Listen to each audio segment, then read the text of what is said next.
ನಮಸ್ಕಾರ ಸ್ನೇಹಿತರೆ, ಆಶಾ ವೆಂಕಟೇಶ್ ಲೈಫ್ ಸ್ಟೈಲ್ಗೆ ಸ್ವಾಗತ. ಬನ್ನಿ, ಇವತ್ತು ಕೂದಲಿನ ಬೆಳವಣಿಗೆಗೆ ಸಹಕಾರಿಯಾಗುವಂತಹ ಈ ಎಣ್ಣೆಯನ್ನು ಯಾವ ರೀತಿ ತಯಾರಿಸೋದು ಅಂತ ನೋಡೋಣ.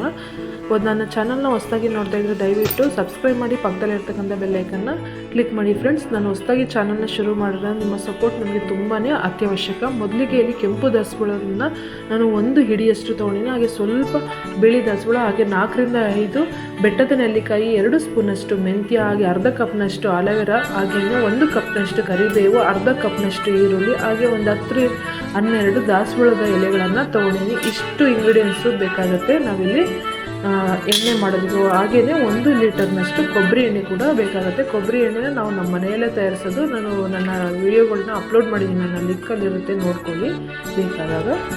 ಹಾಗೆಯೇ ಈಗ ನಾನು ಗ್ಯಾಸನ್ನು ಆನ್ ಮಾಡಿದ್ದೀನಿ, ಬಾಣಲಿ ಕಾದಿತ್ತು. ಈಗ ಅದಕ್ಕೆ ನಾನು 1 ಲೀಟರ್ನಷ್ಟು ಕೊಬ್ಬರಿ ಎಣ್ಣೆಯನ್ನು ಹಾಕಿದ್ದೀನಿ. ಕೊಬ್ಬರಿ ಎಣ್ಣೆಯನ್ನು ಚೆನ್ನಾಗಿ ಕಾಯಬೇಕು ಅಂತೇನಿಲ್ಲ. ಕೊಬ್ಬರಿ ಎಣ್ಣೆ ಹಾಕಿದ ತಕ್ಷಣ ನಾವಿಲ್ಲಿ ಒಂದೊಂದೇ ಇಂಗ್ರೀಡಿಯೆಂಟ್ಸ್ಗಳನ್ನ ಹಾಕ್ಕೊಳ್ತಾ ಹೋಗ್ಬೋದು. ಮೆಂತ್ಯ ಹಾಕ್ಕೊಳ್ತಾ ಇದ್ದೀನಿ. ಮೆಂತ್ಯ ತಂಪು ಕೂಡ, ತಲೆ ಕೂದಲಿಗೆ ಹಚ್ಚೋದ್ರಿಂದನೂ ತುಂಬಾ ಒಳ್ಳೆಯದು. ಹಾಗೆಯೇ ಅಲೋವೆರಾ ತಲೆ ಕೂದಲನ್ನು ಸಾಫ್ಟಾಗಿ ಮಾಡುತ್ತೆ.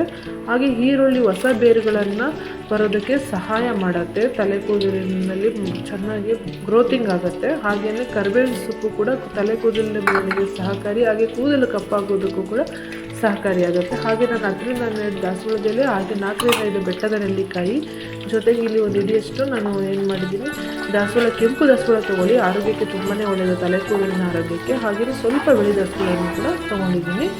ಇಷ್ಟೊಂದು ತೊಗೊಂಡ್ಮೇಲೆ ನೀಟಾಗಿ ಒಂದು ಒಳ್ಳೆ ಮಿಕ್ಸ್ ಕೊಟ್ಬಿಟ್ಟು ಹೈ ಫ್ಲೇಮಲ್ಲಿ ಚೆನ್ನಾಗಿ ಕುದಿಸ್ಬೇಕು ಫ್ರೆಂಡ್ಸ್. ಈ ರೀತಿ ಮಾಡೋದ್ರಿಂದ ಅದರಲ್ಲಿರ್ತಕ್ಕಂತಹ ಔಷಧೀಯ ಗುಣಗಳು ಎಣ್ಣೆಯಲ್ಲಿ ಬೆರೆತು ಚೆನ್ನಾಗಿ ಕುದಿಯೋದಕ್ಕೆ ಶುರು ಆಗುತ್ತೆ. ನಾವು ಪ್ರತಿ ವರ್ಷವೂ ಕೂಡ ಕೊಬ್ಬರಿ ಎಣ್ಣೆ ಮಾಡಿಸಿದಾಗ ನನ್ನ ಮಕ್ಕಳಿಗೆ ಹಾಗೂ ನನಗೆ ಈ ರೀತಿ ಕೊಬ್ಬರಿ ಎಣ್ಣೆಯನ್ನು ಮಾಡಿ ನಾವು ಹಚ್ಕೊಳ್ತೀವಿ. ಇದರಿಂದ ಏನು ಸೈಡ್ ಎಫೆಕ್ಟ್ಸ್ ಇಲ್ಲ. ಹಾಗೆಯೇ ಜೊತೆಗೆ ನಾನಿಲ್ಲಿ ಒಂದು 200 ml ಹರಳೆ ಎಣ್ಣೆಯನ್ನು ಹಾಕ್ತಾಯಿದ್ದೀನಿ. ಅದು ಲಾಸ್ಟಿಗೆ ಹಾಕ್ತೀನಿ, ನಾನು ಗ್ಯಾಸ್ ಆಫ್ ಮಾಡಿದ್ಮೇಲೆ. ಈಗಲೇ ಅದನ್ನು ಯೂಸ್ ಮಾಡಲ್ಲ. ಚೆನ್ನಾಗಿ ಕುದಿಸ್ಬೇಕು ಫ್ರೆಂಡ್ಸ್. ನೋಡಿ, ಇದು ಇಲ್ಲೇ ಲೋಕಲಲ್ಲಿ ಸಿಗುತ್ತೆ, ತುಂಬ ಒಳ್ಳೆ ಎಣ್ಣೆ. ಒಳ್ಳೆ ಬ್ರ್ಯಾಂಡ್ ಎಣ್ಣೆನ ನೀವು ಬೇಕಾದರೆ ಯೂಸ್ ಮಾಡ್ಕೊಳ್ಳಿ.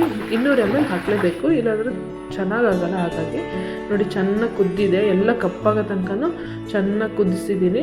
ಈಗ ಗ್ಯಾಸನ್ನು ಆಫ್ ಮಾಡೋಣ ಫ್ರೆಂಡ್ಸ್. ಇಷ್ಟಾದರೆ ಸಾಕು.